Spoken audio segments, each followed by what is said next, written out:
Let's go for it!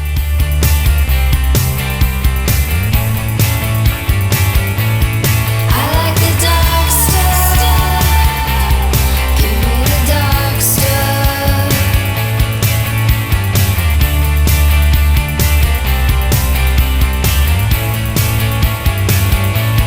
I like the dark stuff. Give me the dark stuff. Hey there, everybody, it's me, your buddy Dave, the host of the Dark Stuff channel here on YouTube. Thanks a lot for checking out the new video. This is my 200th video, Dark Stuff number 200. This important milestone is something, hey, I never thought I'd actually get there. I started this channel back in 2014. It was initially a place to post my podcast, which I used to do, which is an audio-only podcast, but I started putting them on YouTube along with some pictures, and that was the origins of the channel. And then I started seeing all these vinyl videos and started calling myself, proclaiming myself in the vinyl community, because that's all you need to do to be in the vinyl community. Well, since we've been in a quarantine, one of the things I've been doing to make this channel more interesting to me, because that's the only focus. I really only do want to make videos that are of interest to me, and I hope everyone else likes them, but ultimately the focus is on me. So during this time of extended, quarantine and being at home and everything, I started to do all these interviews and these Zoom calls and everything with various friends and members of the vinyl community.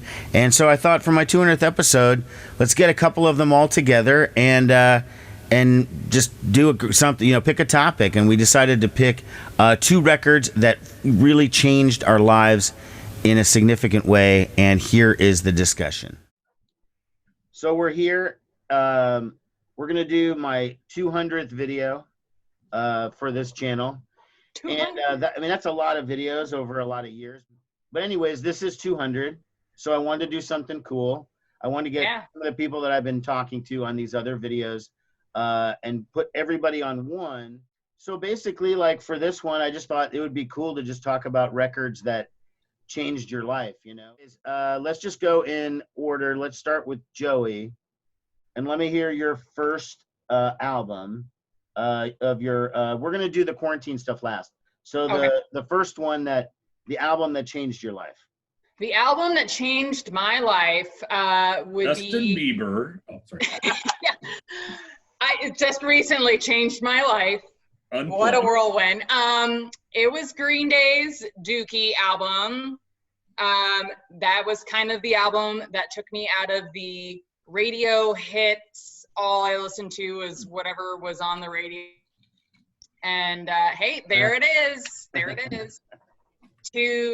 That was like my lead way into like teenage angst. I think it was like 12 when that album came out. So that one was just, that opened up the doors to this different level of like punk and just, a different type of rock and roll that I wasn't familiar with. And it was mine. It was like something new that I had discovered on my own. And it was just, that's like the best feeling when not a friend tells you, you just kind of like, wait, what's this? I don't know if anyone else feels that way, but that's like such an awesome feeling, especially when you're that little. So yeah, that album means a lot to me. I end up becoming a huge Green Day fan. Don't really follow their latest work after American Idiot. But I still think they're incredibly talented, and I love all their stuff prior to the Dookie album as well. But yeah, that was like totally. I didn't know this, but my Green Day record here. Yeah. It's a rarity. Okay. There's a guy who does a channel here on YouTube called The Vinyl Potato, and he's a huge Green Day guy. And he was talking about the Dookie album, and there's this like Ernie version or whatever, like Ernie from Sesame Street. Okay, well, if you look at mine, there's Ernie in the crowd. Now, after that Green Day record started getting popular, they got sued or something. And so if you look at them, they kind of airbrushed Ernie out. Oh, and really? Apparently that's like a valuable record because I've got the Ernie version. So hey, there you go, little Green Day trivia for you. Hey, I did not know that. That's interesting. But look, I only learned that because some guy, I watched it on video, someone that I know on video. But no, that was a great album. Right before that album came out, So that was what, 1994. Yeah. I was still in Seattle, and I think it was late 93. They came to Seattle and opening for Bad Religion. Oh, And it was awesome. like a big omen for the fact that they were about to bury Bad Religion in terms of popularity, because the whole Totally. crowd was there to see Green Day, and like we're just sort of like when Bad Religion came on. And they were pretty popular in 93, you know? So it was not for nothing, but that was my experience with them. That's the one and only time I ever saw them too. I've seen them several times. They're great. So I was lucky to see them when they went on the American Idiot tour, and they only played 4 cities, and they just played that album. Oh. That was pretty cool to experience that. And they played like really small, like I saw them at the Vic in Chicago. Like they played at very small venues. That's a great venue, Joa. Yeah. So it was a really cool, like intimate setting, and to see that's, you know, a band hasn't put like an album like that out like since Queen, kind of like that rock opera or the Who, you know, type stuff. But anyways, that was my first album that kind of And it kind of altered your taste there. Yeah. Well, that was a huge album. I mean, I was aware of Green Day a little bit before that album came out. Yeah, that was too. Yeah, I mean, but I remember they'd play like VFW halls or like communes and stuff on, not communes, but what do you call those? Whatever. Convent? Like in Madison, they'd have these just like the student union. Yeah, stuff like that. They used to play those kind of places, and so I knew about Green Day a little bit. But damn, once that album came out, it was just, I mean, it's infectious. I'll tell you, I haven't listened to it straight through in probably like 15 years, because you hear Green Day kind of everywhere, so I don't really feel the need to like play them myself. But I listened to this for the first time in like 15 years, just all the way through, and was like, God damn, this album is just, every single song is just relentlessly catchy. It's unreal. You kind of can't stop but like tap your foot or moving your head, whatever, you're singing along. I mean, it's insane. And half the songs were not FCC friendly, which is kind of insane that in the 90s, you know, that album was so huge and all of them had to be like, you know, edited and stuff, I guess. I mean, maybe that's only me that cares about that shit doing the radio, but I mean, I had no idea. Yeah. I learned so much. Yeah. There you go. Okay. Anyone else have any thoughts on Green Day, Dookie? They'd like to chime in before we move on? I love Green Day. I still listen to their new stuff's fantastic.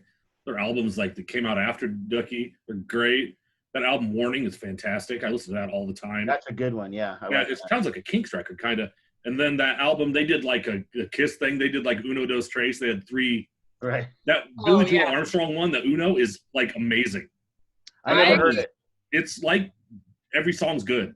I feel like a bad Green Day fan. I don't know that one. You'd like it, Joel. I think the last album I heard was American Idiot, which is great.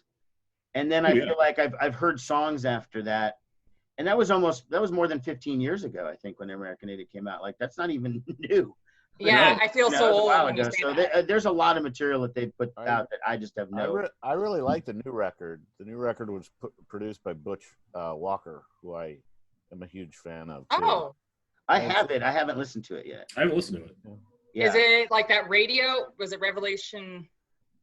Well, they had that song. The first single that they put out like a couple months back was so weird and different. You know, I was kind of. It's a really short record, really short songs. I mean, and it's a fun record, surprisingly. But I really liked it. I can't remember the name of it right now, but I recommend it. It's good. New Green Day.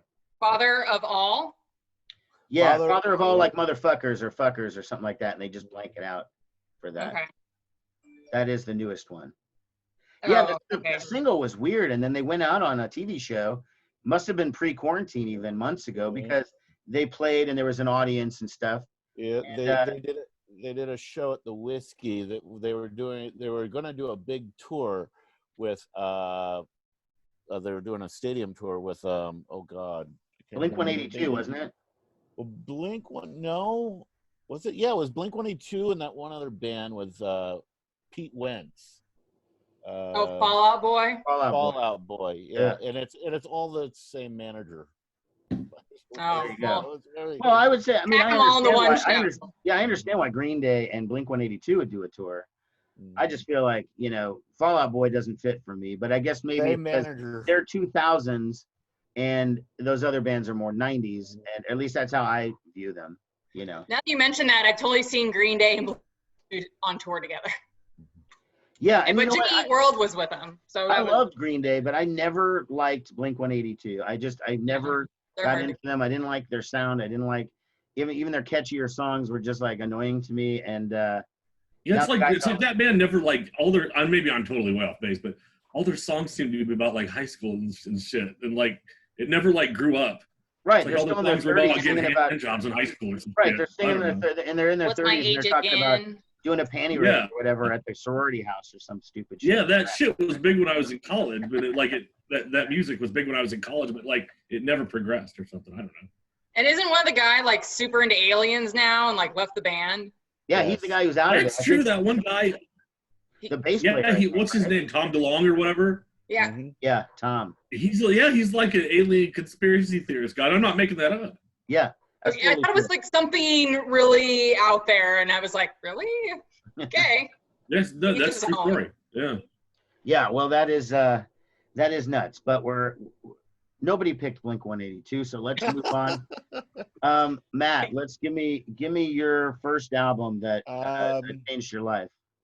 Well, I guess, yeah, it kind of got me all started on my path, I guess. It was Ace Frehley's 78 solo record. I was probably 7 years old, and I learned about Kiss through an older neighbor guy, and I had some loose dollars and some change. My mom brought me to Target, and I went into the record section. I went under K, and I didn't know what to pick. I just knew I needed to pick a Kiss record, and I thought the coolest looking guy was Ace Frehley. So I bought the record, and changed my life. And I still listen to that record a lot today. Rip It Out is probably, one of my all-time favorite hard rock songs. And then from there, I went to buy more Kiss records, and then I got to see Kiss when I was 8 years old at Omaha. I bet your dad had a good time at that one. Well, yeah, he did say he did like the show. It was just too loud for him. Yeah. And John Cougar opened up. Wow. Yeah, it's kind of weird. Was he just John Cougar, Matt? Was he just? There was no Mellencamp, He right? was just John Cougar at the time. Yeah. Yeah, he didn't incorporate know- Mellencamp until the mid '80s, Yeah, I think. I didn't know who the hell he was, and I was worried. I'm like, who's this guy on stage sitting on a stool strumming the guitar? Where's Kiss? And, being an 8-year-old, you didn't know what an opening artist was. So, but yeah, Look, Kiss sucks live. It's totally different, They're an album band. Yeah. yeah. But every song on that record, I love, and it's As such you a might great as you record. might expect, I'm in total agreement with you on this one because that Ace album is awesome. Yeah. It is, you're right. Every single song is good. And when the Kiss guys did those solo albums that they all released at the same time, Ace's is hands down the best. Like it's not even close. Like the debate is who's second or third. Nobody debates about who's And it sold one. more of any of them of all the others as well. Well, and it started him off on a lot of good stuff because when Kiss got back together after that, the next album, his songs are the best ones on there. The Mhm. Dynasty. The album after that, Unmasked, his songs are the best ones on there. The Elder, his Well, one yeah, song is the best and song on there. I think the first song he ever sang was it Shock Me?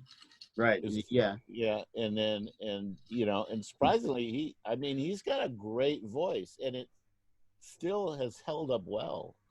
But he's not that, he doesn't really sing that high or that low. He just sort of, but it really, his voice has held up very well, which you can't really say the same about the other members of Kiss.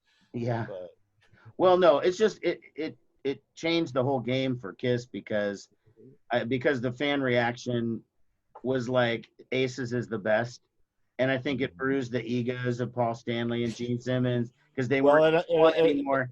But And it also raised the ego of Ace Frehley as well. of course, yeah. And and the band was never the same after he left. He was the Mhm. missing element, or the hidden thing. Sound like that. Him and Peter, they brought danger to Kiss, and But Ace brought danger and talent. Peter Criss was just Yes. dangerous. He Well, wasn't yeah, necessarily that talented. well, You know what I mean? I would push back a bit on that, but Ace was like he was the Keith Richards of Kiss, Right. So, I agree. No, Kiss wouldn't have made it without Ace. If they had picked Bob Kulick, this is getting real deep in the weeds. But if they had picked Bob Kulick, rest in peace, the band never would have made it. It had to be those four guys. And I think that's the same with any incredibly successful band, like right. I'm talking like worldwide phenomenon. If you'd had a different bass player in Duran Duran, it probably wouldn't have worked. If you had a different guy. Right. I didn't think of that, but yes, Duran. I don't think you could do it without John Taylor. You wouldn't have had John Taylor or Duran Duran. Yeah. And if Ted Templeman had his way and Van Halen had replaced David Lee Roth before the first album and they brought in Sammy Hagar, it wouldn't have worked. There would have never been Van Hagar all those years later because Van Halen wouldn't have got off the starting block without David Lee Roth. So sometimes you have to have that combination of guys. Mm-hmm. And I don't think anyone appreciated how good Ace was until that album. Mm-hmm. So And one of the most influential guitar players, I'd say, of all time, too. It set a standard. Everybody picked up the guitar after Kiss. Right. It's a very important album for 70s hard rock. Pretty much as important as Kiss Alive, which was their big breakthrough album, was Ace's album in terms of impact. And, that's all I can say. I can see Joey and Keith are going to sleep with all this inside baseball. I've no, actually seen Kiss live, and I caught Ace Frehley's pick. Awesome. I don't know where that pick is because I was in high school, and my friend was like, "Will you go to the Kiss concert with me?" I'm like, "Sure." I had I didn't know that they sang, I Want to Rock and Roll All Night. I had no idea. I just remember pastors and priests out front be like, "It's the devil's music out there. You're going to see the devil." They used to do that in the 80s. Perfect. Every heavy metal show that Matt and I would go to back in the 80s, they always had those people passing out religious pamphlets and stuff telling you that I the band, loved it. you're going to go to hell for watching this Crocus I concert. loved it. And the thing is, and two of the main guys in Kiss are Jewish. Right. So it's just, go figure. These Well, and then it people was do their homework. three guys were Jewish when Bruce Kulick came in. Yeah. They were practically they were almost they could, well, you need 10 Jews to have an actual. Dave, I will jump in and say that, I'm certainly not a Kiss fan, but I went with you and saw Ace live once. That's true, and right, at the casino. He was pretty good. He was him and like a bunch of young gunslingers, and he was pretty good. And then I listened to that album yesterday. It's not a bad album. Yeah. I mean, there's some good tunes on there. And Keith says that with a staunch record of not liking hard rock or metal all that much, just a handful of stuff. No, not generally, but it's not a bad album. No, I was surprised. I had no idea he sung that New York Groove song. Okay, I had no idea that was me Ace neither. Frehley. Me I neither. heard that on like the oldie station. I'm like, who's this? I thought it was like Bay City Rollers or something. It was also in The Sopranos. It was also in The Sopranos. S-T-U-R. But No, yeah, That was New York that's a Groove good is- song. It's a classic. Ace didn't even Well, write that. Yeah, It it's was a originally cover done by song. somebody else. But you know what? Nobody cares who originally did it. That song is permanently attached to Ace Frehley. And whenever you hear the song New York Groove, if they put it in a TV show or they put it in a movie or whatever, it's the Ace version. They never put the original in because it's become his song, Great one. that's why I say that. I think I associate that with like a Mr. Peanut commercial. Like, I don't know why. All right. That's my story on Ace Frehley. All right. Good job. Good stuff, Dwal. Good stuff. Yeah, good one. All right, Keith. Let's get yours. Your first, Mine is Nevermind, the Bollocks. Here's the Sex Pistols. Yeah. Genius, classic. I'll set the stage here. 1989, just minding my own business. No, probably 90. Minding my own business, being a little like 13-year-old kid in Council, Kentucky, being force-fed a diet of Motley Crue and Quiet Riot and Cinderella and Rat. This was like total hair metal time. Poison, White Lion, all the shitty music. We saw all those bands, though. By the way, Yeah. I own all those records. I've pretty much seen. I still own seen them. all those bands that you just mentioned. And right, and I know you guys were definitely into hair metal big time. I know Sure, back Dave then, was. yeah, I definitely was. Yeah, and I'm sure Matt was too. And then one day there was this David. I mean, there was back in the day you could go buy records at like Drastic's Plastics and CDs and stuff. And my somebody got me like I don't know, I had money for my birthday or something. I'm like, I want to go buy some records, but I don't want to go to the mall. I want to go somewhere different. So my mom like took me down there, and I like walked in. The place was like scary to me, like all this weird goth shit. Like I was like, oh my god, this is crazy. And then I had heard the Clash, and I'd liked the Clash, and I told the guy behind the counter was like, "What are you looking for, kid?" And I was like, "I want some punk rock, mister." And I bet that was Tim Moss behind the counter. it may have been somebody like that, but he was like, "Oh, let me show you," and he took me over, and he like pulled out like three CDs, because I had a CD player. Like I was like early to have a CD player for a kid, I suppose. But I bought Nevermind, the Bollocks, Here's the Sex Pistols, the Clash, and the Buzzcocks Test Trade Transmissions. That's the UK punk starter kit right there. Right, and that just kind of changed everything for me. Then I didn't want to listen to the hair metal anymore. I just liked punk and stuff. So that was kind of my go. That was kind of how I started on that. And it's funny because all of those hard rock bands all love the Sex Pistols too. Like there's been like Motley Crue did an awful rendition of a Motley Crue song. So did Megadeth. Yeah, theirs isn't good. But they're hardly the only band to do like Anarchy in the UK or whatever. Or God Save the Queen. God Save the Queen. And I've never really heard a good version of it, a cover, besides the original Sex Pistols. No. They're hard to cover. You'd think Yeah. it would be Pretty Vacant could be like a fucking pop song or whatever. I mean, it's a nasty pop song, but it still could be, No, I love that. I mean, that album. I love that record. So good. It's like, I love it today. I listen to it all the time still. It's amazing. Sure. Well, It just hits so hard. The lyrics are so good. Well, getting ready for this podcast, I listened to it again. Hadn't heard it in a bit, but Sure. Man, it was good. Yeah. Good lyrics. It's great. And Steve Jones is still one of my favorite guitar players. That guy was such a tight guitar player. Yeah, he was. Yeah, one of my faves. Yeah, he was. All right. Anybody else got any thoughts on? Do you Yeah. his radio show ever online? Steve Jones. Jonesy's Jukebox. Have you ever listened to that? Keith? Oh, I'm religiously watching. It's very good. Yeah, I watch it all Very the time. Jones. Is that on XM? Yeah, he's great. He knows everybody. it's I watch it on YouTube. It's on KLOS, but they'll stream it online, and then he'll do stuff in the Viper Room. We'll have like a guest like Duff McKagan come in and sit down for like an hour. He's had like Paul Stanley. He's had all sorts of different characters on, but his interview style is amazing. He's the laziest interviewer I've ever seen. I love it. He's awesome. And it admittedly says so. He's like, yeah, I'm lazy, but he's great. He knows everybody. He's fantastic. Oh yeah. Yeah.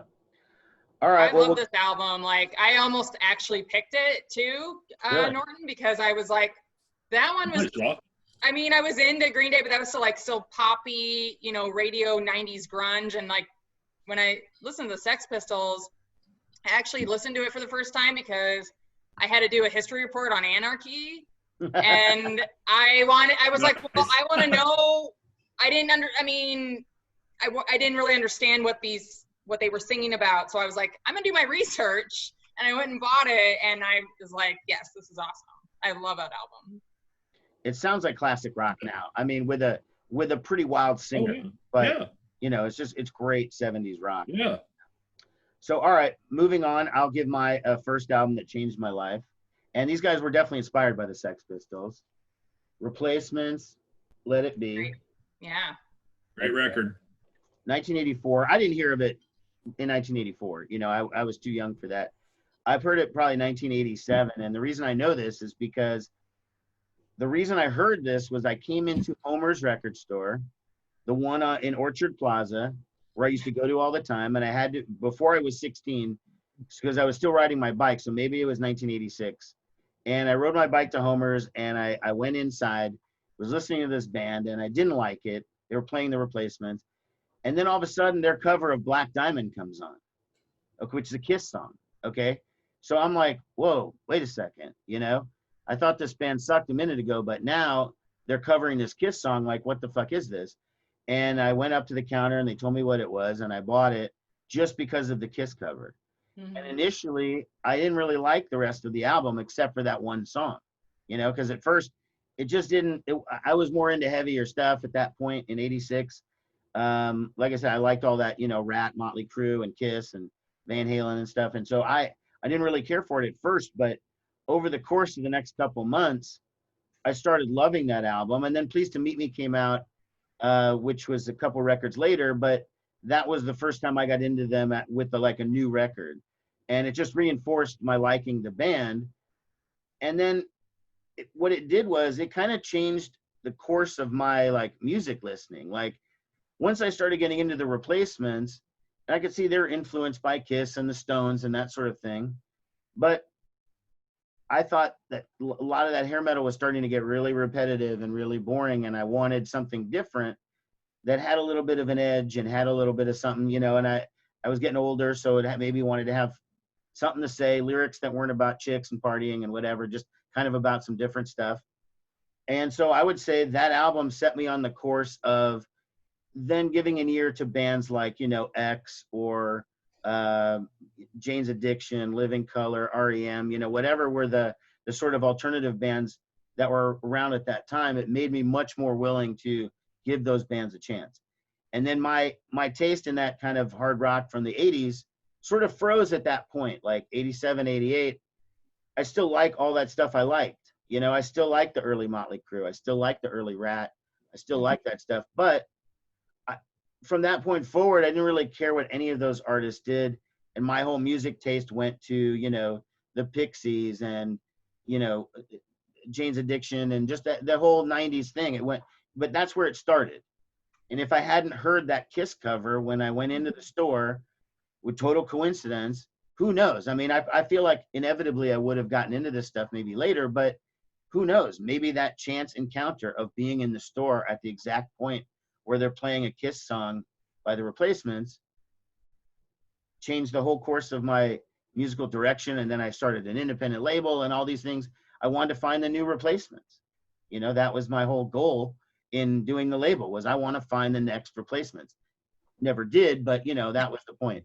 So, you know, that's why that album changed. Tall Totally order. changed. It is a tall order, but if you know what, if you saw the X Action Figures live, which was a band on my label, the album sounds like a home recording because it was, but live, but Sorry, I live, didn't need to laugh. Sounds like a home recording because it was. yeah. There's a long story connected to that I won't get into here, but live, they were a mix of like the Replacements and XTC, in my opinion. And they were drunk. Good mix. You know, they were, you know, wasted on stage, but it didn't affect their performance, which did affect the Replacements. But anyways, I digress. So that album is like the reason why that's a huge album for me is because of that. And I mean, few people I think can point to that one thing, you know, of just like, I remember that moment. It's all different after that point. That was it for me, you know. So anyone else on the Replacements, Let It Be? I think it's a great album. I'd never had Yeah. listened to that one. I mean, I've heard pieces of, you know, like Androgynous and I Will Dare. Like I've heard bits of, but I never had listened to the album in its entirety. And I really love it. Like my introduction to the Replacements was actually, I was reading an interview by Green Day and they said their influence was the Tim album. Nice. And so I fell in love with the Tim album and, you know, just kind of explored other pieces of the Replacements. But I Well, really you know, enjoyed it. I really like this album. Billy Joe Armstrong went on stage with the Replacements and played guitar for them on their what's that the festival in LA? Coachella, yes. Yeah. They went on Coachella. Yeah, he And did Paul that. Westerberg on one of those shows laid down on a couch. Okay, because his back hurt, so he just laid on the couch, played guitar, and they put a microphone near his face. And Billy Joe Armstrong was also up there. I remember reading about that. I found that so insane. I've heard audio of it. I've never seen video, but I have heard audio of it. And I think I remember when you bought that record too, vaguely. The Replacements one? Yes, and I was like, what the hell is he doing? Yeah. What are you I was doing? changing right before your eyes. And I followed suit shortly thereafter. So. Yeah, they became a significant band. And if you go back to the video that Joey and I did just a bit ago, where I was talking about this Steve Vai album and like the summer of '87, well, that album was the Replacements were also became a pretty much a staple of that group of friends that we used to hang out with, Matt. Like, you know, we would always listening to Pleased to Meet Me. And, you know, I talked about Steve Vai Flexible, which was a big album at that time because of his connection to Roth. So, you know, another tie-in, a throwback to a previous video. Okay, so that's the four of it. We've all done round one, and then let's reverse it and go in the reverse order. So I'll go again, I guess. Starting with me again. Starting with me. Okay. So my album, my number 2 album that changed my life is Public Enemy. It Takes a Nation of Millions to Hold Us Back. This was their second album, came out in 1988. And, you know, Chuck D used to say that Public Enemy was like CNN for Black people, right? It was giving them information that they weren't getting out of the media. And that was true because it did, in addition to just being a great album, it does introduce the listener, the white listener, more than likely, to a lot of topics and names and subjects that you really weren't exposed to as a suburban kid in Omaha, you know? Mm-hmm. I considered myself pretty in the know, but the truth is, I didn't know who Nelson Mandela was. I didn't know who, you know, Huey Newton or any of these people. And so it was a little bit educational at the same time that it was just a fucking intense album. Mm-hmm. I think one of the best, if not the best rap album of all time. It's in the top 3 for sure. And I think it's in the top 20, 25 albums of all time, just of any genre, you know? Their first 4 albums are like all amazing. All like, yeah, they're all 5-star, just perfect, pretty much. Yeah, first 4 albums are like all 5-star albums. But this one especially, it hits you so hard with the Bomb Squad, which were their like producer guy. Like, it's funny, they had these like designated roles for everyone in the band, and it was basically like Chuck D and Flavor Flav. Flavor Flav was doing his character, you know, the crazy guy or whatever with the clock and all that, sort of the silly black man that there was the stereotype. That was what his role was. Chuck was like the more serious guy, intense guy. They had the S1Ws, which were their like security force, which is pretty silly, but I mean, they had their security force, and they had that piece of shit Professor Griff in there, anti-Semitic loser. But anyways, I digress again. The music is so intense. It just hits you so hard. The beats are so much harder than anything that rap was doing at that time. And it was also, they would have these weird siren-y kind of sounds and just weird noises. It's like so intense that it makes it that you can't casually listen to Public Enemy. No. It doesn't allow you to casually listen to it because if it's on, the sound draws you in, you know, whatever they're doing, it makes you pay attention. And for me, yeah, it changed my views on a lot of stuff. I started taking rap more seriously because back in '88, you know, besides the Beastie Boys and Run DMC, Mm-hmm. that was my rap collection. That was all I needed, you know. I'd never heard of KRS-One or, you know, NWA. It was just about to come out, whatever. I didn't know any of that stuff. But so that album opened my eyes to a tremendous amount of stuff that I never would have otherwise, you know, maybe when I got into college or something like that, I would have heard some of the historical stuff they were talking about. And if you think about it, it's super relevant to like right now, even though that album is 32 years old, it could be very relatable to what's going on right now with George Floyd and the protests and all that. And they just opened up the BET Awards, and I think it was, I can't remember the track that they opened up with, but it was the huge opener for the BET Awards was an old Public Enemy track. Well, I've been hearing a lot of Fight the Power lately, you know, which is on the next record, but that song was huge. And I know that I think one of my friends posted something on Facebook saying that they were in Milwaukee, and when like one of the protests kind of walked by where his house was, he had the window open and he was like blasting "Fight the Power." I'm like, yeah, you're doing it, buddy. You know, it's all Doing his because of you. part. But no, Public Enemy was super intense, and I think that, like he said, the first 4 albums are just stellar. But I really feel like that is the best one because it gets every single thing put in there perfectly, and the production was the best they ever had. I like Apocalypse 91. I like the way that one sounds too because it's also super hard hitting. And the Bomb Squad are just good producers. You know, they were the members of the band that were in charge of that. And then when they went off and started working with other people like Ice Cube and some others, they knew how to make like a really great sonic sort of soundscape that was just more intense than any other rap that was out there at the time and pretty much since, in my opinion.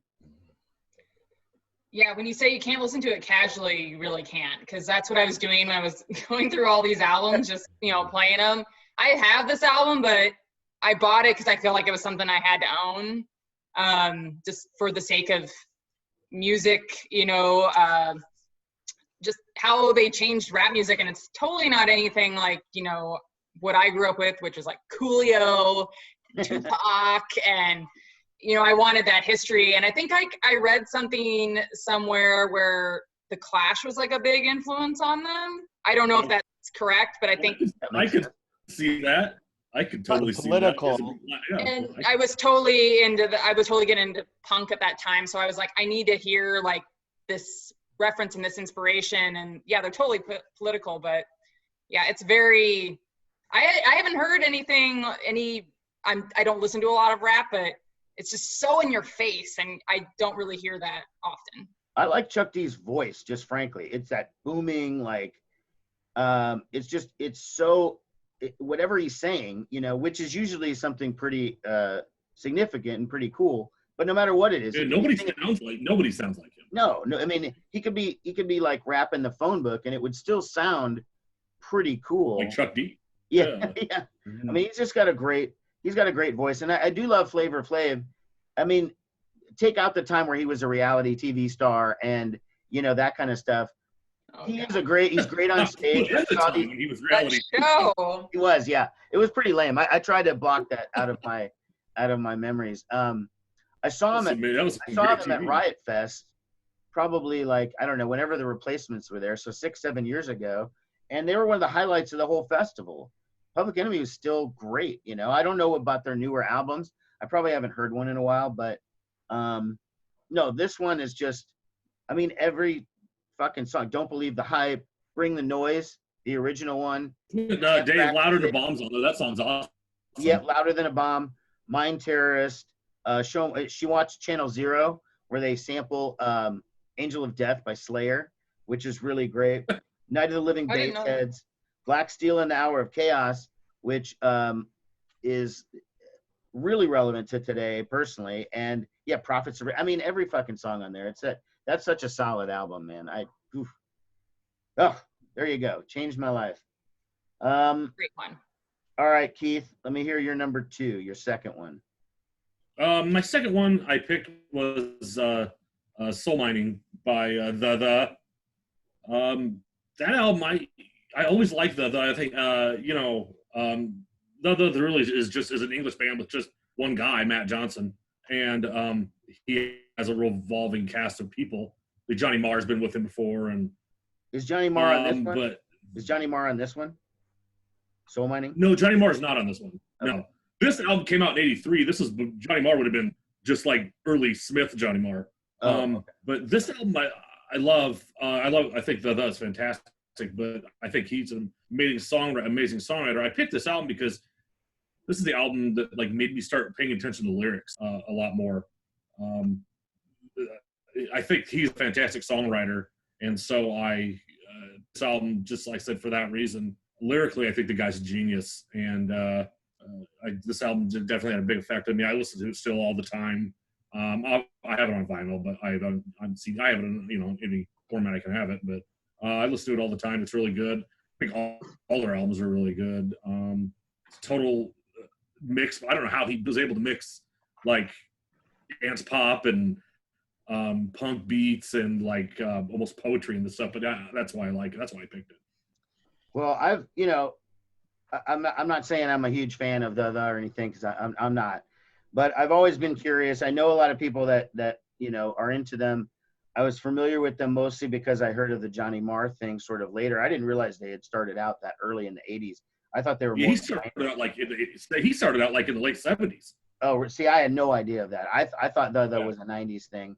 I didn't realize they had started that early. I listened to it, and I think if you go back to the video that Matt and I did, where he did like the best of 83 or whatever, aside from the fact that I kept saying the word reevaluate like over and over and over, which is ridiculous. I must have said it like 100 times in the video, but I was talking about certain 80s stuff that, because of what I liked at the time, I just never really gave a chance. And I would say a lot of the synthy stuff, because I just didn't care for it at all. I liked guitar, bass, drums. I didn't need any of that other stuff. Occasional keyboard, but you don't need to, doesn't need to dominate. So though was probably just a band I just kind of ignored or overlooked. And, hearing it now, whatever. I did like the song Giant, which happens to be 9.5 minutes. And that's ridiculous. It's very long, but you know me, I don't like long songs. Okay. That's ridiculous that the one song I liked was 9.5 minutes, when I don't think any band should really put out a song longer than 4 minutes, frankly. Right. That's total punk attitude, because I'm usually the same way as you. I'm like, tell me in 3 minutes what you want to say, then move on to the next thing. Right. Why do you need to take up 9 minutes of my time? You 3 minutes tops. Mm-hmm. That's right, Joie. For rock and roll, I think that makes sense. I mean, jazz, that's different. It's a different form, but yeah. So anyways, that's my feelings on the record. I mean, it's a U record. I could definitely, yeah. I started listening to it, I was like, oh yeah, I see why Keith likes this. I mean, the guy is so talented, and he's all by himself, and he made movies, and he did soundtracks, and he's a great guitar player. And I just probably the music that made me start really, really paying attention to like lyrics was probably about 20 years ago when I got into that. All right. Well, I've always seen it, and I see it on people's lists where they do like their favorite albums of all time, and like somebody like Doug Marsh from Built to Spill or something will put like the Soul Mining, and you're like, really? Okay. Right. You never know what people's favorites are going to be, and that. So obviously it influenced a lot of people. It didn't really connect with me personally. But, sure. I see why it's a celebrated album, though. Yeah, This Is the Day is such a great song. Thank I you. never get sick of that song.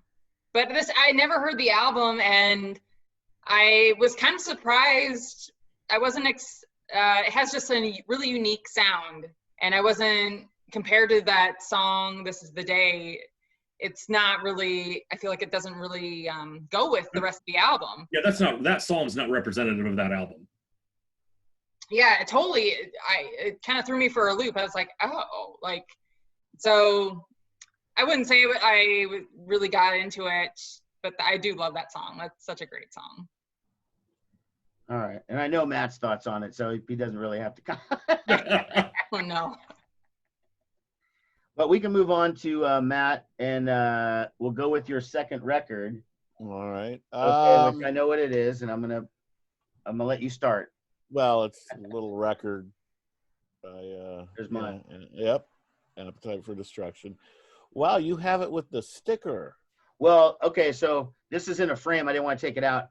My sticker, as you know, comes with the record in the early pressings. And Right. I remember that you used your sticker and put it on something. Pissed me off. And I didn't. I kept it in the record. So when I framed it, That is so inside rare. the frame.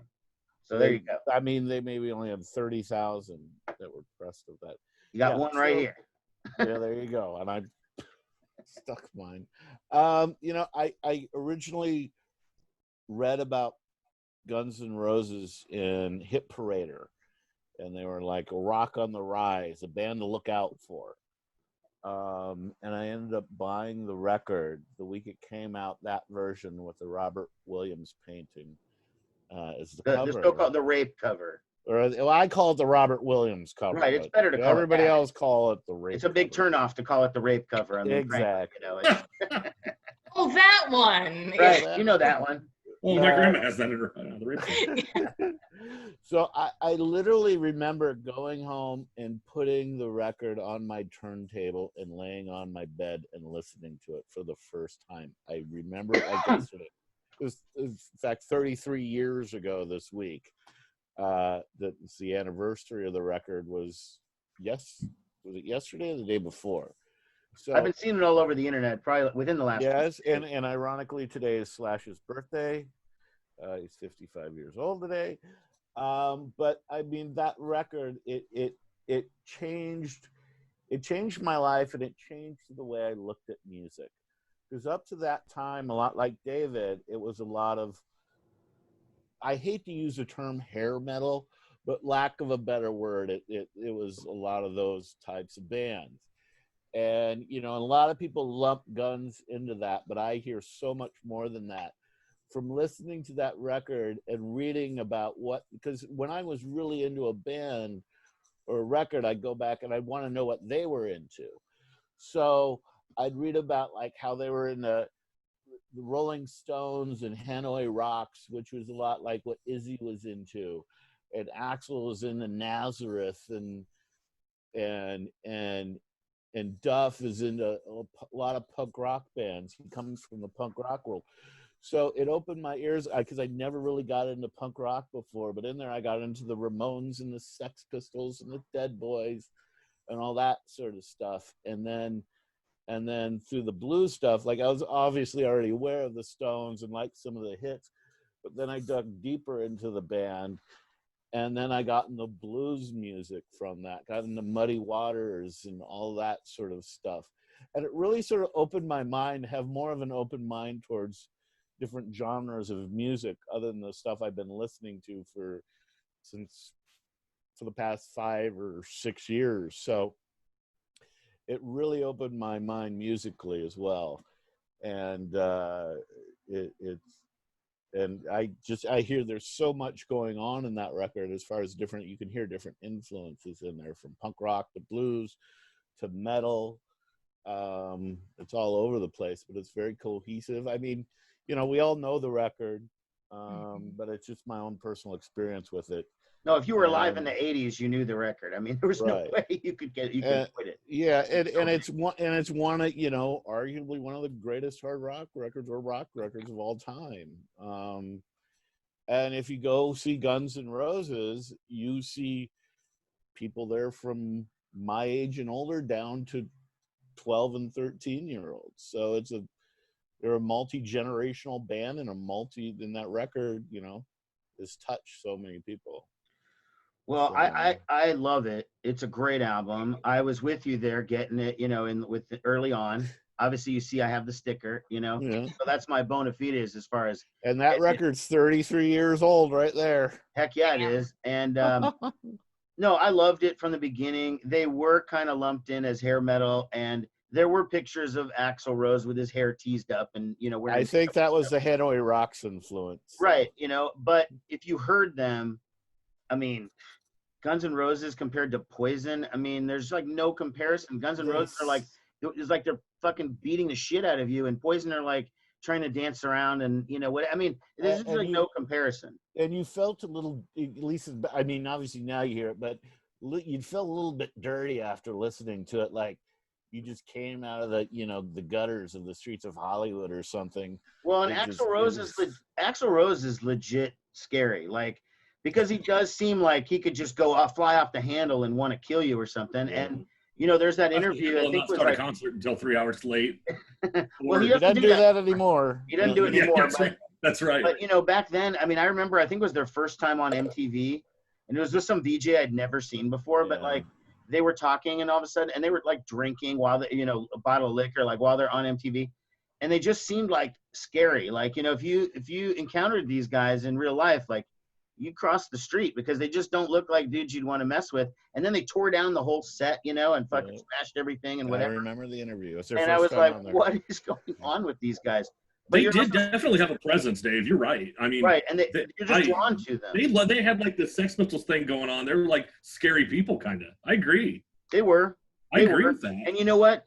And I know Matt won't agree with me on this one, but if Guns N' Roses had ended after Appetite for Destruction, they'd be this at that same the Sex Pistols. They'd be talking about that Yeah. band that just their first album was so amazing, but it was so hot, you know, they couldn't handle it, and they broke up after like the one record. It's a seminal album.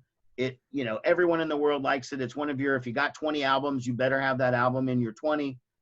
But, you know, that's not how it went with Guns N' Roses. They did continue on afterwards, but Well, and I the would've liked- thing is too, if I can interject real quick, when that record came out, the label didn't think it was underperforming. They came out with Jungle, and then it started to get some. Jungle came out like a couple weeks after the record came out, and David Geffen had to call MTV personally to have them play the video. And then they played the video on like Headbangers Ball or something, and then it started to get phones. And the record kind of toppled out at like 60,000 or something, which at that time is kind of respectful, but not really. And then the A&R guy, Tom Zutaut, who also signed Dokken, Motley Crue, and countless other rock bands, had to basically beg for Sweet Child of Mine to be a single. And as soon as that's when, and then the record was out probably 8 to 10 months when that single kicked in, and then of course the rest is history. So, and then they ended up going back and re-releasing Jungle. well, that's why they also is that when they changed the cover and took They changed. I think they changed the cover after like 30. Because I asked Tom that once, and he couldn't really give me a straight answer. I want to think they did like 30 or 60,000, but they subsequently released it. So it was like there was still product of that out there. It was like 30,000 that was shipped of the Robert Williams, and then they had the skull version, the skull cross, yeah, with their skull faces, yeah. And because obviously they wanted to get it into like Walmart and the chains. So back when that was a big thing, got to get the record in the store. Now nobody cares. Just right. put it on Spotify. I'll just listen Right. to it for free or whatever, for Right. Well, $9.99 a month, you know, whatever. I'm not going to go off on a tangent because truth is, you know, I'm a hater of Spotify, but I also listen all the time because it does start to learn more once you listen more. Your little algorithm in there in the computer starts figuring out shit that you like better, and it does start. You know, it's a pretty genius concept, but I have been turned on to new stuff from them. So, but I'm not going to go off on a Spotify tangent. All right, Thanks, Dave. Dave, I have a small story about Guns N' Roses' Appetite. When I was in 6th grade in Kentucky, there was a kid named Alan who moved from LA, and he was LA scum. Like his parents, his mom was like, they lived in like the shitty projects in Kentucky, and it's total LA. Wait, is Council Bluffs? Yeah. Oh, okay. All right. Yeah. That's Man, I'm from the city you streets, man. speak I'm from the streets. And so From the streets of CB. I was sitting in, I was in 6th grade, and this kid was in our class. He had like a pierced ear, and he had like a flop, and it was like dyed. And we all had like, I don't know, we were listening to the fucking Partridge Family or something. But he had Appetite, like the tape, and he was showing us like that Robert Williams painting, and we were like, oh my God, I can't believe that. And then like we were able to listen to music on at recess and stuff, and we had boombox and stuff, and he'd play that, and I was like, holy shit. I felt like I shouldn't be listening to it. It wasn't like a feeling to it. So was it like, I don't know if you just a long time ago, that scene in Footloose. Yeah, He drives up playing Quiet Riot. And everybody's looking over at him. It was mental health for us, but Yeah. I remember that vividly, and I have a low opinion of Axl Rose now, but he was a great lead singer, and that was a great band. Hey, look. First of all, I've worked with Axl Rose. He's a fantastic guy. He's a very generous guy. I'm glad to hear that. Glad to hear that. No reason not to like him. And he's woke now, too, so it's just even funnier. Well, yeah, because but back then, he was legitimate. He went through a period of time where, he was kind of. I'm glad to hear he's not a D-bag, because he always seemed like the world's biggest D-bag. Oh, he is fantastic. Okay, I don't want to drop that because I've hung out with him. I've worked with him. He's done everything I've asked him to do. Go ahead. It's good. I That's have awesome. nothing negative to say. Duff seems like a really interesting guy. Like Duff I've is listened to Nice. Duff. I've listened to Duff do interviews on like Mark Maron and some of the other podcasts that are really popular, and he's been on them. And when he's telling his life story, it was pretty fucking interesting. Like his It's whole a time in great Seattle, his whole time in Seattle and how he was really there in the early days of punk. And in Seattle, I mean, he was there seeing. He had a band that opened for Husker Du in like '83. Who even fucking knew who Husker Du was in '83? You know, not a lot of people outside of Minneapolis. So that band, the Farts or whatever that he was in, had a guy from that went on to be in the Fastbacks. He was in the Fastbacks He too. was in the Fast. Right. But there was a guy from the Farts in the Fastbacks too. And, the Fastbacks, I remember getting into, and I knew them for years before I ever heard that Duff McKagan used to be in that band. It was like, what? He was the drummer in the Fastbacks? You're just like, what the fuck is that even? I mean, so anyways, he's had a pretty interesting life. And the weird thing that right before Kurt Cobain died, when he left LA and he broke out of his rehab center and he gets on a plane, who's he sitting next to? Duff McKagan, And they talk the whole plane ride to Seattle. They get off the plane, they get their luggage. They separated, never saw each other again. Cobain was dead like 3 days later. Oh man. So, I mean, it's weird how he ties into all these different things. But anyways, I feel like Duff is a super interesting guy. His book's fantastic. It's so easy. Yeah, that's his book. Yep. Because that's my favorite song off the record. And he wrote that song. It's like the only song I think he wrote off that record. But, That's a good one though. I love Rocket Queen. I think that I love that song. I just love like how it goes into something else. And when I had to listen to this album, I was like replaying that one quite often. So. Well, I don't ever need to hear "Sweet Child of Mine" again because I've heard it a million Oh times. shit! You like the Sheryl Crow version better, Dave? Luna does a version of it too. I mean, it's been covered a million times. I've heard it 5 million times on the radio. But the rest of that album, I could listen to like right now. And I vote for Night Train. That's a sweet song. Yeah. It's actually about a wine, right? Right. Yeah. And that song, My Michelle, that's a sweet ass song. Oh yes, yeah. And Mr. Brownstone. I mean, the whole album is really good. I mean, that's why it's a classic. And Matt and I have been discussing this for probably 30 odd years. But I don't think Guns N' Roses really, Use Your Illusion 1 and 2 could have been just one album. And then since it took for like 20 years for Axl to do the other record, imagine if Guns N' Roses had actually broken up, just like the Sex Pistols, my scenario from before. Johnny Rotten went on and did Public Image Limited. He invented post-punk. Career with a different style of stuff. And had, Axl could have done that too. And then all the pressure of like, I have to follow up Appetite and Use Your, all that stuff could have been maybe, I mean, who knows, but maybe he could have gone off in this other direction and had a whole other career. And then maybe Guns N' Roses would have done a big reunion in 2000. Hey, let's get back to you know what I mean? It could have been totally different. But anyways, I know I'm a minority opinion on that one. But I still think it could have worked.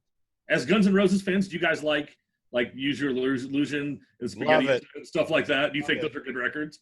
Like I said, I think there's enough good material for one great album, but there's a lot of filler with like 2 albums for me personally. And I love Chinese Democracy as well, which I like 2 songs on, But Matt and I saw Guns N' Roses in Wisconsin at the Alpine Valley opening night of the Use Your Illusion tour. Skid Row. Wow. Sebastian Bach opening up. So there you go. That was what, 91? Was that 91? I believe so. Yeah.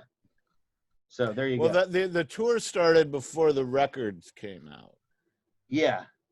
So it might have been 90, actually. I'm not sure. It's kind of a blur, but somewhere around there. I don't remember. But that was the one and only time I saw Guns N' Roses too. So At least got to see him then. I think they would be. I don't know about seeing them now if they had a reunion. Well, they're currently in the midst of I've seen Slash on his own, and he's great. And whoever his singer Miles is, Kennedy. Yeah, he's good. Like, I thought he did a great job. What little Guns N' Roses song they mostly Slash's stuff, but. Well, as big as a Replacements fan as I am, I wish I could have seen them at least once with Tommy Stinson was still in the band, because I never saw him. I mean, he was in Right. Guns N' Roses for like 15 years or more. I never saw them. Half the time they were just like Guns N' Roses in name only. They weren't really doing that much. But the point is, I never saw them live with him, and I would have liked to, and that'll obviously never happen again. But so it's too bad on You that. never know, Dave. Things Never can know. happen. Never know. All right, well, let's move on. Joey, let's hit your second album that changed your life.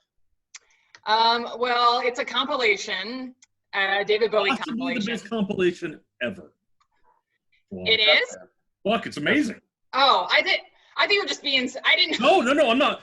This is Okay. not sarcastic, Keith. I'm being real, Keith. Um, I love that. well, so I didn't know anything about Bowie, but I am a child of the '80s, so I grew up watching Labyrinth. And when I got into high school, I was like, oh, this is the guy from Labyrinth. I saw like, China Girl the videos like China Girl in the 80s and like Fame. But I didn't really connect as that little, and decided that I wanted to dive into the path of David Bowie in high school, because I just wanted to educate myself. I love like the history of music, and I'm like, okay, what's this guy about? And oh my God, I just like, I fucking love him. He's like, just, I don't know. I love David Bowie so much. I've always been kind of like that outcast girl. If you saw me in high school, I was definitely the weird one or all the crazy crap. And so when I discovered Bowie, I was like, this guy gets me, because he's just doing his crazy glam rock awesomeness. And even though like a lot of his like earlier stuff is pretty acoustic, and then he kind of went down that punk, train, when he started going into Ziggy Stardust. Yeah, this compilation like changed my life and led me down all the other Bowie albums. And yeah, I freaking love David Bowie. Back in my college days, all the cool girls liked Bowie and Nick Cave. I mean, those are the two that you were like, okay, this girl's like serious. If you like David Bowie or Nick Cave, with Nick Cave, it's like you better avoid that chick, because she's gonna like. You're gonna slash your tires. Dark- Yeah, she'll destroy you or Cave, something. yeah. But Bowie was much more mainstream, so you got a lot of different types of people. But no, this compilation, I actually have it. I think I copied it from Keith at one point, like I burned the CD or I something. think I gave it to you. Yeah. Yeah. So that's my favorite period of Bowie, frankly. I mean, is that maybe from like 72 to 74, like just those couple years. That's my favorite stuff. That's just more rocking stuff. Yeah, I loved it. I mean, and you were like, can I pick a compilation? I was like, pick whatever you want. I mean, Well, yeah, because I was just like, well, Yeah. And I just think like I remember seeing like the Diamond Dogs album. I was like, this is weird. I like it. Yeah. So, That was weird ass crazy Bowie, coked out Bowie at his finest. Yeah. Hell yeah. In white, Diamond Dogs, yeah. Low. That's awesome. so yeah, totally changed my life. I freaking love everything about David Bowie, his lyrics like that. Like when you talk about like the Soul Mining album, Keith, like this is when I really started to pay attention to lyrics. Bowie's a And great lyricist. I mean, things like, when you're 18, I was just kind of like really connecting with lyrics. So I think this is how you were saying with this really, I was paying attention to what he was saying and just like feeling I could relate to him. And, but yeah, I freaking love David Bowie. I went to, he had that exhibit in Chicago, and I think he only had it like in London. He only had it in a few places, his exhibit of all his work, and it was fucking amazing. Like I think they have a virtual tour of it. If you download the David Bowie is, it's so fucking awesome. Like, oh man. Well, I'm getting emotional just talking about it. I never got to meet David Bowie, but I did see him walking down the street when I was in New York. So that was pretty awesome, because What year was that? That was probably 2001.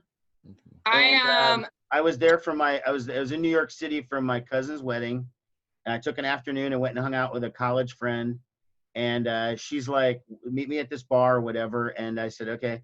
So we get there, and she's like, you'll probably, if we're hanging out here long enough, you'll see David Bowie. And I'm like, he comes and hangs out here? And she's like, well, no, he doesn't hang out here, but he lives near here. He owned a building that was like down the block from this bar. and he just walked back and forth getting his groceries or whatever he was doing. Yeah. And sure enough, 45 minutes later, there he is just walking down the street. And I'm like, fuck, that's David Bowie. Like, It's Bowie. yeah, it was insane. But nobody bothers him, in that part of New yeah. York. It was just like, hey, he lives here. You don't freak out, Yeah. make him never come by again. So, that's my only Bowie story. confession. True confessions, not to interrupt you, but the only I tried calling David Bowie once. There was this A&E like live concert thing that was going on where you could call in, and it was a bunch of different artists, but there was a night that David Bowie was performing live, and you could call and make a request to hear a certain song. But what pissed me off was they turn and look at the audience, and everyone in the audience was on their cell phone. I'm like, you're there. You don't get to make a call. Yeah, why would they call? I'm witnessing this. But I've never been so nervous to I call heard a you boy. talk to him, Joie. I heard you talk to him, and he picked it up and he goes, Joie, just you shut your mouth. Then he hung up. That's what I heard. That's what I heard. Okay. God. But I didn't get a chance to see him. I was living in Chicago when he was performing, but I didn't know how to. He was playing on the suburbs, and I didn't know how to get there. I didn't have a car. And then I remember talking to someone later where he played oh, you could have easily taken the L there. I'm like, what? Oh, So, he was probably playing. Yeah, he's probably playing that. I know. I bet you I know where he's playing. I didn't know how to get there. I'm not And, familiar with Bowie ever playing Omaha, at least not in the 80s or 80s. No, he 'cause never every art, did. I was aware of pretty much everyone that came through, and I don't remember Bowie. I think Bowie was too big by the 80s to play Omaha because he would have.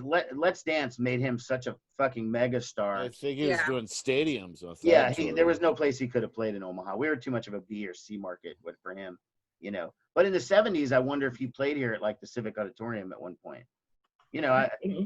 I would bet he did at one point. I mean, he was just a regular touring artist, And I love Bowie for the fact that even before he was really famous, in the early 70s, he used a little bit of clout that he had to help Lou Reed and Iggy Pop completely, help them with their careers pretty much. I mean, Oh, totally. he mixed Raw Power, which he did a shitty job on that. And then Raw Power does have a crap mix, but he tried, and he was in Iggy's band later. He toured as his keyboard player and stuff like that. He Oh, produced I did not know that. he produced the best Lou Reed album. I'm drawing a blank on it right now, but the one with Walk on the Wild Side is definitely his most successful. And he sang on it. Transformer? Yeah, Transformer. And he Very Bowie, just by the looks of that album, so you can tell. oh yeah, and you can hear him sing on Satellite of Love. You can hear he does a bunch of harmony parts, the high harmony parts and stuff.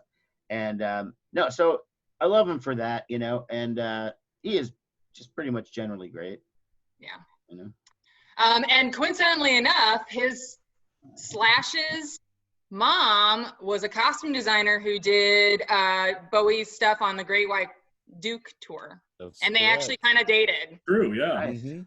All right. So I read that was a nice segue into Bowie. It's there was that connection. Guns N' Roses into Oh, Bowie.